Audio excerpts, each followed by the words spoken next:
ప్రార్థన చేయి. దేవుని సన్నిధికి వచ్చి కన్నీరు కాచు. దేవుని సన్నిధిలో విజ్ఞాపన చేయి. దేవుని సన్నిధిలో నిన్ను తగ్గించుకో.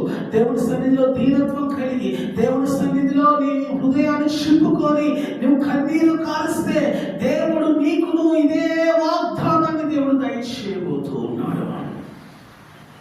కాబట్టి మనము అహంకార మనస్సును, గర్వపు మనస్సును, లేకపోతే బండ హృదయాన్ని, లేకపోతే రాతి హృదయాన్ని, లేకపోతే దేవుని మాటకు విధేయత చూపని మనస్సును దూరము చేసుకొని దేవునికి లోబడే మనసు తెచ్చుకొని దేవుని కొరకు, నీ ఆత్మీయ జీవితం కొరకు నీవు సమర్పించుకో.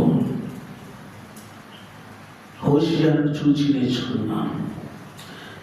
ప్రార్థన చేద్దాం, అడుగుదాం, ప్రభా నాకు ఆ దీనత్వం దయచేయి, నాకు ఆ మెత్తనైన మనసు దయచేయి, నాకు నువ్వు ప్రభా నా హృదయాన్ని చింపుకునే ధన్యత దయచేయి, నేను నీ సన్నిధిలో కన్నీటిగా ప్రార్థన చేయడం నాకు నేర్పించు.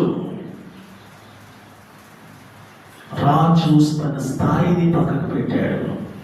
రాజు తన సింహాసనాన్ని పక్కకు పెట్టాడు.